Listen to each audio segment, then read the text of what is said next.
Ron, you told me that you started all of this 16 years ago. Tell me what motivated you again. Well, I have quite an active curiosity, and when I was about 15 years old, which is about 45 years ago, somebody gave me a book. It was entitled God's Graves and Scholars, written by Saram, and it recorded the events of the excavation of Sir Leonard Woolley of the Ur of the Chaldees. And since that time, I have been fascinated with archaeology. And so in 1977, 16 years ago, I finally found myself with enough time and with enough money to go out and see if I could find some of these things. What do you say to your skeptics, to the people who I've just read reports of people that dispute your findings? What do you think? Well,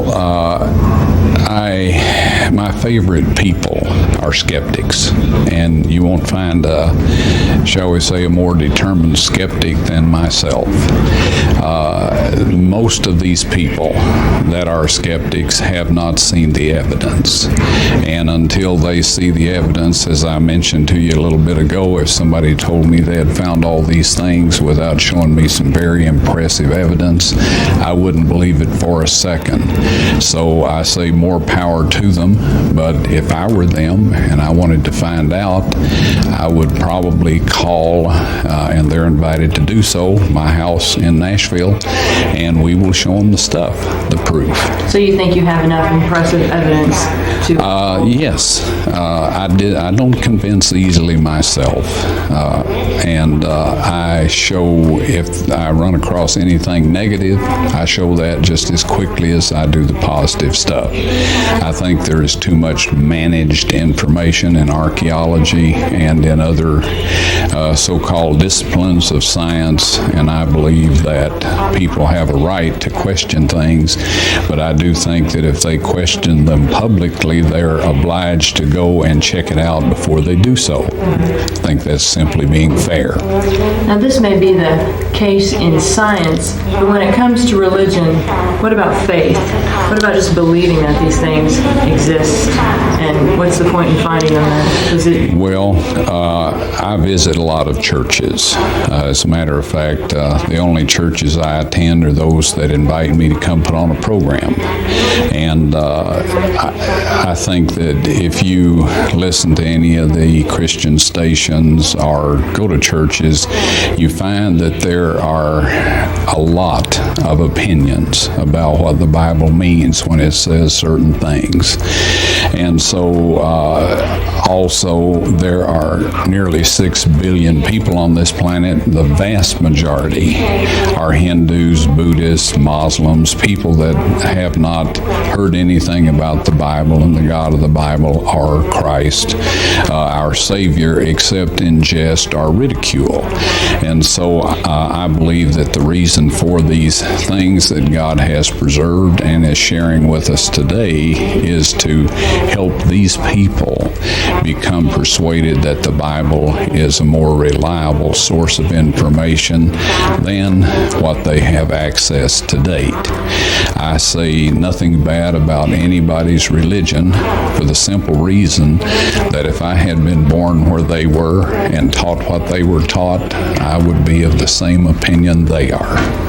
And so I feel that Christians have no bragging rights over Muslims, Hindus, or Buddhists. I do think that we have an obligation to reflect what we claim to believe by our actions. I don't see a whole lot of that today.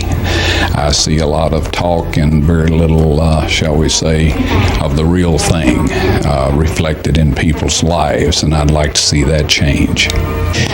We have a permit to do a partial excavation on Noah's Ark. The last time we were out there, we had the misfortune of being in the wrong place at the wrong time, and some Kurdish terrorists took us hostage. They were looking for some publicity.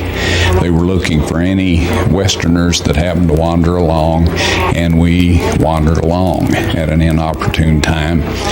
Anyway, we were able to make our escape, and so at the present time, one of our friends and co-workers was out to Turkey just last week. while he was there the first night, 13 individuals were killed in police and military actions against the terrorists in the area. And in that kind of climate, it's, shall we say, a little beyond the risk-taking level that I'm interested in to try to do this. I'm getting older, and, I would like to get it done last week, but we'll have to wait until things clear up to the point that we can be reasonably sure of being able to get the job done. And you have put your own money into this. That's correct. I would say something in excess of $1 million. Why haven't you taken grants? Well, in archaeology training, they tell you don't dig up a site to see what was there. You decide beforehand what you want to be there or have been there, and you make it happen. To me, that's not scientific investigation. When you accept grants from most sources that grants are available from, you get control. And I had rather go slower and be able to show people exactly what's there without, I think that if I take the risk, spend the money and time to document all this stuff, that entitles me to express my opinion. But I am equally determined to supply all of the raw data to everyone that's interested. How are you keeping other people out? Well, I'm not. Are the various governments? There's a visitor center out by Noah's Ark. Anybody that wants to run the gauntlet out there is more than welcome to go. However, in order to do any work on the boat, you have to get a permit. Mm-hmm. When did you bring that piece of wood out? In 1987, the same day they dedicated the site as a national park and, shall we say, laid the cornerstone for the visitor center.